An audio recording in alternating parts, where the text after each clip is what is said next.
নমস্কার বন্ধুরা, তোমরা সকলে কেমন আছো? সুমা লাইফস্টাইলে একটা স্বাগত জানিয়ে একটা নতুন ব্লগে নেমে গেলাম।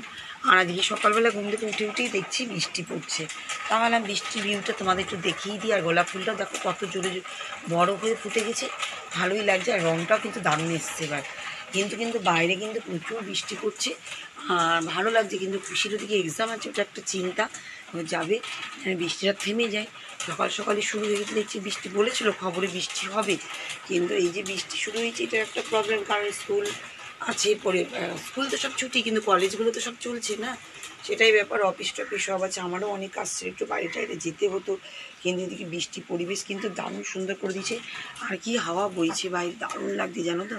আমি ভাবলাম সকাল থেকে উঠেই আগে সবার আগে ভিডিওটা শুরু করে দিই, তারপরে নয় অন্যান্য কাজগুলো করবো। তোমাদের সঙ্গে শুরুই করে দিলাম ভিডিওটা। দেখো কেমন হাওয়া বইছে, দেখতে পাচ্ছ তো, প্রচুর হাওয়া বইছে।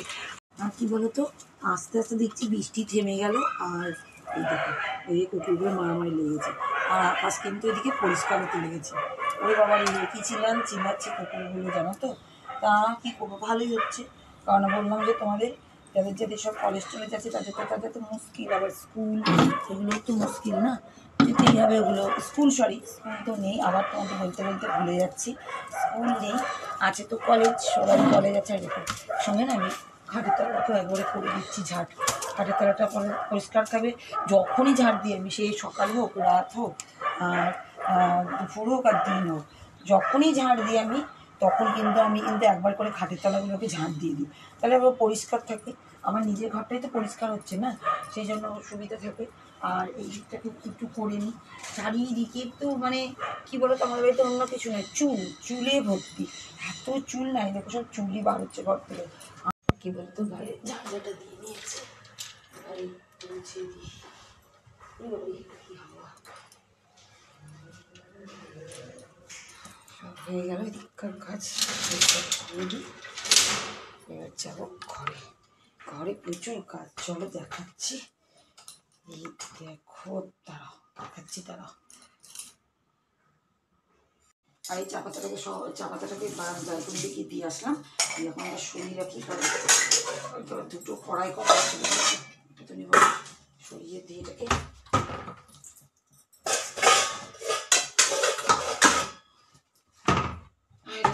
রান্না হবে। এখন সব মুছামুছি করবো, এখন অব্দি মোছামুছি হয়নি, তোলাতুলি করছি বলছি।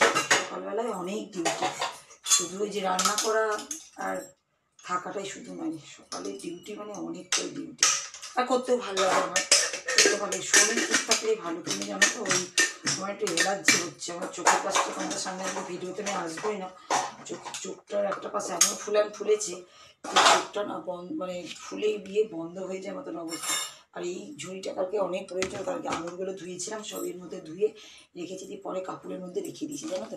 ওই জন্য আজকে না দেখো চশমা নিয়ে এসেছি, দেখতে অসুবিধা হচ্ছে আমার। যদি তোমাদের দেখায় না, তোমরা আমাকে ভালোই যাবে। আর কী বলো তো, আমি দেখো প্যাকেট নিয়ে হাজির হয়ে গেছি। এই যে সব আঙুরগুলো আছে না, সবগুলো এখন আমি এর মধ্যে তুলে রেখে দিই। আর কিছুটা আমি তো খাবো, সেই জন্য বাইরে রেখে দিই, কারণ ফ্রিজে ঢুকানো। কালকে রাত্রেবেলায় ধোয়া পাতলা করে, তোমাদের আর দেখাইনি, রাত্রেবেলায় ধোয়া পাতলা করে কিছুটা দেখো এর মধ্যে থাক, আরও যদি লাগে তো পার করে রেখে দিই। তো ফ্রিজে ঢুকিয়ে দিলে আমি আর খেতে পারবো না আজকে, রাতেই পার করে রাখি। তা কালকে ধোয়া পাতলা করে নিয়েছিলাম, সব ধোয়া পাতলা করে এর উপরে জল দিয়ে ধুয়ে, ধোয়া পাতলা মানে তো জানো তোমরা, লবণ দিয়ে এখন ভিজিয়ে করি, তা সবটাই করে নিয়েছিলাম। আর এগুলোকে সব ধুয়ে রাত্রে ঝুড়ির মধ্যে রেখেছিলাম। ফার্স্টে বড় ঝুড়িটা, যে ঝুড়িটা কালকে পেয়েছি দেখো। তারপরে বলছে ফলওয়ালারা বলছে এখন আর কোনো গাছে আঙুর নেই, যা আছে সব হচ্ছে মানে নামিয়ে নিয়েছি, এখন স্টোরেজ করে রাখা, সেগুলোই কিন্তু ভালোভাবে দিচ্ছি, দিদি ভালোভাবে রেখে দেবেন ফ্রিজের মধ্যে। আমি ফ্রিজে তো রাখি, সেটা কোনো কথা না, কিন্তু আমি ধোয়া পাকলা করি তো, সেই জন্য কী বলতো সব পরিষ্কার পরিচ্ছন্ন করে কাটতে বসে পড়ছি। আর তোমাদের আমি দেখাচ্ছি আমার কী অবস্থা হয়েছে চোখের। এই দেখো, দেখেছো এগুলো সব ফুলে গেছে, আর কি অবস্থা। দাঁড়া তোমাদেরকে বলছি আমি, কারণ ফোনটা না রাখলে, কাজ না করলে আমার আবার দেরি হয়ে যাবে, শরীরটাও ভালো লাগছে না জানো তো। তারা ফোনটা রেখে দিই। আর দেখো বিটটা কাটতে বসেছি। আর সত্যি কথা জানো তো, আর যে কত ভগবান কষ্ট দেবে এই জীবনে, সত্যি মানে ভাবাই যায় না জানো তো। কিছু তো ছোটোখাটো মনে পাপ করেছিলাম, সেই জন্য এরকম। আসল কথা কী বলো তো, ওই মাথার তো সাদা সাদা চুল মাঝে মাঝে বেরিয়ে যাচ্ছিলো। তা ভাবলাম এই যে সব কলপ কিনতে পাওয়া যায়, তো ওটা লাগিয়ে দিয়েছিলাম জানো তো মাথার মধ্যে। তো তারপরেই দেখছি চারিপাশটা না, মুখের চারিপাশটা ফুলে যাচ্ছে। আমি বলছি না, আমার স্কিনে আমি কিচ্ছু করতে পারি না, অন্য কিচ্ছু করতে পারি না, আমি কোনো কিছু টিপ নিপো, আমি এমনি টিপ পরি, ওই সিঁদুরের টিপ এইসব কিচ্ছু কিন্তু আমি করতে পারি না জানো তো। এই কারণে সবাই ভাবে তাই যে আমি কেন পড়ি না, কিন্তু এইটাই হচ্ছে কারণ, আমার এই অ্যালার্জির জন্য জানো তো। তাই বলছি এই ভগবান যে আমার জীবন যে কবে রক্ষা পাবো আমি এই জীবন থেকে, সত্যি কথা জানো তো। এই ছোটোখাটো পাপ, এগুলোই হচ্ছে পাপ জানো তো, বড় বড় পাপ নয়, এটা হচ্ছে ছোটোখাটো পাপ। এই ছোটোখাটো পাপের মূল্য আমাকে দিতেই হবে।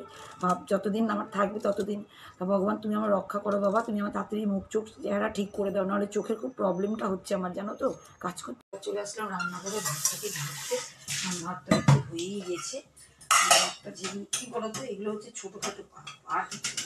আজকে ভাবলাম একটু বাইরেও যাবো, তো ঈশ্বর ওই যে বলে না, সব তৈরি করে দিয়েছে, সবটাই তৈরি করে দিয়েছে। আমার ভালো না, ভালো লাগছে না। আর আমার চোখটা নিয়ে প্রবলেমও হচ্ছে, মানে কী বলতো, একটা চোখটা তো মানে একটা বন্ধের মতন। এটা কোনো ব্যাপার না, আমার মনে হচ্ছে কী বলতো, ওই ওগুলো না কোনো কিছু মানে কিছু মিশানো থাকে, কী সব কেমিক্যাল থাকে তো। আর আমার স্কিনটা একদমই ভালো না জানো তো, এই জন্য হচ্ছে প্রবলেম। ভালো না বলতে না, নরম, খুব পাতলা স্কিন আমার, সেই জন্য এরকম। কিন্তু এই ভিতর থেকে যে আমি কবে রক্ষা পাবো সেটাই তো বলছি তোমাদেরকে, যে আমার ভীষণ প্রবলেম হয়ে গেল। কারণ বাড়ির গার্জেন মায়ে আমি, সবই তো আমার হাতে বলো। তারপর আমি একটা ভিডিও করি, একটা অনেক বড় কঠিন কাজ এটা, কিন্তু সবাই জানে না, যারা করে তারাই জানে। ভীষণ টাফ, ভীষণ কঠিন একটা স্টপ, মানে ভিডিও তোলা সব কিছু ভীষণ টাফ। আর চোখে ভীষণ প্রবলেম, চোখ নিয়ে দেখো গাজরটা কেটে ধুয়ে রেখেছি এখানে, আর দুধটাকে এখানে রেখে দিয়েছি, এই দেখো। আর এই বলছে কিন্তু চলে এসেছে, কুচকি এসে বলছে তাড়াতাড়ি খোলো না আমার চোখ। আমি বাবু তুই আমার চোখের দিকে তাকাও, মুখের দিকে তাকিয়ে দেখেই যাচ্ছে আমাকে, দেখেই যাচ্ছে যে আমার এরকম পুরো মুখটা ফুলে গেছে না। কি বলবো বলো তো, এটা একটা ছোটোখাটো বিপদ জানো তো, আর ভালো লাগে না। কিন্তু এরকম না, মানে কি বলবো, মানে এরকম কোনো জন্মে কারো শুনিনি দেখিনি, আমারই এরকম হলো বলো তো। আসলে কথা আমার স্কিনের জন্য এরকম সেটাকে শুনে নিয়ে ওখানে বসে পড়ছে। আমি আবার যাবো সবজি কাটতে মানে হচ্ছে ওই ভেবেছিলাম যদি মাছ টাছ নিয়ে আসবো, বাজার যাবো, কিন্তু আজকে যাওয়া হলো না। কারণ বাইরে এরকম শরীর নিয়ে তা যেতে ইচ্ছাই করছে না আমার, চোখ টোকগুলো কেমন খুলে গেছে গোটা মুখ। সেজন্য ভাবছি আজকে হচ্ছে পটল আলু দিয়ে একটু তরকারি করবো। তার মধ্যে কী বলতো, যে ডিমটাকে ভুজিয়ার মতন করে ওর মধ্যে দিয়ে দেবো এটা। আর দেখো চাপিয়ে দিলাম আমি, এদিকটা হচ্ছে হোক, আর আস্তে করে দেবো। আর এখন আমি পালাবো, আবার আস্তেই থাক, আস্তে আস্তে হোক। আর আমি এদিকে পালাবো, আমি হচ্ছে পটলটা কাটতে। আবার না মেঘ করছে, এই দেখো মেঘ হচ্ছে, দেখেছো? তাই দেখো পটল আমি রেখেছি, পটলটা কাটবো এখন আমি, পটল আলুর তরকারি হয়। এই দেখো আমি কিন্তু পটল কাটতে বসে গেছি, পটলগুলো এইভাবে কাটবো। আর একটু বললাম না তোমাদের, আলাদাভাবেই করবো। ওই ডিমটাকে ভুজিয়া মতন করে পটলের মধ্যে দিয়ে দেবো, আলাদা টেস্ট হয়েছে। এবার মাই এসে খেলাধুলা করছে, বলছে ভিডিও করো। কী বলবো, ছোট্ট শিশুকে মাঝে মাঝে একটু দেখানো যাবে, বেশি কিন্তু দেখালেই কিন্তু মুশকিল হয়ে যাবে জানো তো। আমি এখানে ফটফট করে তাড়াতাড়ি করে কেটে নিলাম, খেলা করছে। মুঠির কাজ আবার ভয়ও লাগে জানো তো, এই জন্যই মুশকিল। তো এই দেখো এইভাবেই কাটছি, এর সঙ্গে আলু দিয়ে দেবো। পটলের দম যেমন সেম একই জিনিস, কিন্তু করবো একটু আলাদাভাবে। মানে ওই ডিমটাকে ভুজিয়াটাকে উঠিয়ে রাখবো, পরে উপর দিয়ে দিব। এই এই এই রান্নাটা কী রান্নার নাম দেওয়া যায় বলো তো একটু? পটল ডিম ভুজিয়া একটা নতুন রেসিপি আমি তোমাদের সামনে কিন্তু আজকে দেখাবো। দেখো নিজেই কিন্তু আমি শেয়ার করছি তোমাদেরকে, কোনো কিছু নিজে জানি না, না জেনেই ওই যে বললাম কমতির জিনিস করে দিচ্ছি আমি এভাবে। আর পুচকি আসছে, ওকে দেখানো যাবে না, পালায়। পটল তো কেটে নিয়েছি, আর আলু নিয়ে চলে এসেছি, আলুটাই দেখো কাটবো। কিন্তু ব্যাপারটা কী হচ্ছে বলো তো, আমি এই পটলের যে ছালকাগুলো আছে না, সবগুলো উঠিয়ে রাখছি, তারা হটপটিটা সরাবে। আর এই যে বিটের ছালকাটাকে উঠিয়ে রাখবো, কারণ আমি চিন্তা করলাম ভাজা খেতে এত ভালো লাগছে, তা বিটের ছালকাও তো ভীষণ প্রোটিন জিনিস না, বিট খাওয়া তো রক্ত হয় শরীরে, কত কিছু উপকার পাওয়া যায়। তাই এটাই একটা আমি সুবিধার কাজ করে নেবো, যে আমি ছালকাটাও কাজে লাগিয়ে নেবো, বিটটাও ভাজা হয়ে গেল এদিকে, ছালকাটাও কালকে আমি ভাজবো। পটল আলু দেবো একটু, আর দেখো বিটের ছালকা, এগুলোকে সব আমি আজকের জন্য কিন্তু তুলে রাখছি। যেগুলো খারাপ সেগুলো তো ফেলেই দিব, সেটা না, কিন্তু দেখছি আমি ছালকা ভাজাটা সবাই খেতে ভালোবাসছে। আর এই দেখে দেখছি ইউটিউবেও অনেকজনা, মানে এই ছালকা ভাজাটা কিন্তু ভাইরাল হয়ে যাচ্ছে, সবার ঘরেই দেখছি এখন এই ছালকা ভাজা করছে। কারণ দেখবে একজনা থেকে দেখে মানুষ আর একজনাতে করে, আমার খুব ভালো লাগে জানো তো, আমাকে দেখে যদি কেউ ফলো করে, এটার জন্যই তো ভিডিও করা, আমিও তো দেখে শিখছি কাউকে। আর এদিকে বিট গাজর ভাজাটা তুলছিলাম। আজকে মাহি এসছে, কিন্তু আবার পালিয়েছিলাম কিছুটা। তা এই দেখো পটল আর আলুটাকে আবার মানে পটলটাকে ধুয়ে নিয়েছি, লবণ মাখিয়ে নিয়েছি। এই তেল একটুখানি তেলও বেঁচেছি জানো তো, সাদা তেলটা।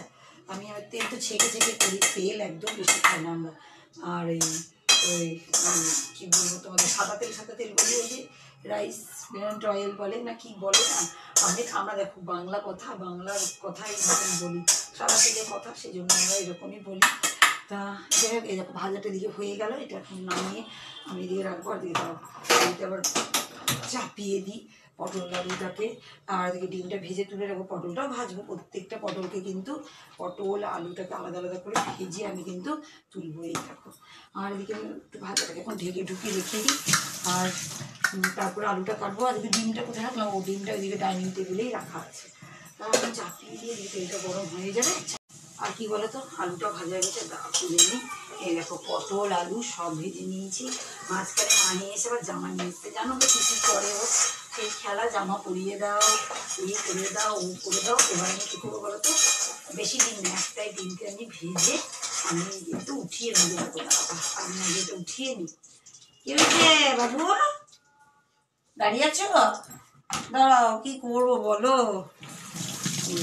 ডিমটাকে একটাই ডিম দেবো, বেশি ডিম দিব না। আমি কিন্তু ভেজে নিয়ে না, আর ভুজিয়া যেমন হয় সেম, ভুজিয়া যেমন হয় সেম একই রকমভাবে করে দেবো, জানো তো। করে নিয়ে এটাকেও তুলে রেখে দেবো, আমি তুলে রেখে দেবো। পরে দেবো, ভালো টেস্টি হবে, জানো তো, দারুণ টেস্টি হবে। এর মধ্যে একটু লবণ হলুদ দিয়ে দিই। আমাদের যদি দেখাতে পারতাম খুব ভালো হতো, দেখবে। দেখো ক্যামেরাটা কিন্তু লাগানো আছে। আর এই দেখো ডিমটাকে কিন্তু আমি ভেজে নিয়েছি। দেখো একটা ডিমে, দেখেছো, এখানে যদি বেশি দিয়ে যায় আরও বেশি ভালো হবে, কিন্তু আমি একটা ডিমে করেছি। আর এখন আমি তেলটাকে ছেঁকে নিচ্ছি এদিকে, জানো তো, না তেল ছেঁকে নিলে মুশকিল, এই তেল পেটে গেলে আবার রোগ হয়ে যাবে। এইরকম সব তেলটাকে ছেঁকে নিয়ে উঠাবো এটাকে। আর এদিকে দেখো টমেটোগুলো, সেই আমার গাছের টমেটো, এই টমেটোগুলো বেশি ভালো লাগছে, বড়ো আছে, কিন্তু আমি এগুলোই দিচ্ছি। পেঁয়াজ কেটে রেখে দিচ্ছি, একটা গোটা পেঁয়াজ, এখন কালো জিরে দেবো। আর মশলাতে পুরো রেডি। এটা যতটুকু ছাঁকতে যতটুকু তেল পেতে লাগবে, তারপরেই কিন্তু আমি তুলে নিয়ে মশলা কষে, যেমন মশলা দেয় সেম কষে, এই দেখো পটল আলুটাকে দিয়ে দেবো আগে, তারপরে ডিমটা দিব। দারুণ টেস্টি হবে, তারও করে নিই, তারপরে তোমাদেরকে দেখাচ্ছি। আর দেখো তরকারিটা কিন্তু অনেকটাই হওয়ার দিকেই আছে, জানি না, তোমাদের অনেক দূর থেকেই দেখাচ্ছি, কিছু করার নেই, কাছে নিয়ে আসতে পারছি না, কারণ দুটো হাতই আমার কাজে লাগছে। হ্যাঁ লাগিয়ে দিচ্ছি, দাও। এই দেখো ডিমটা দিয়ে দিলাম এর মধ্যে, আর সঙ্গে মিশিয়ে দিলাম, এটা টেস্ট হবে না।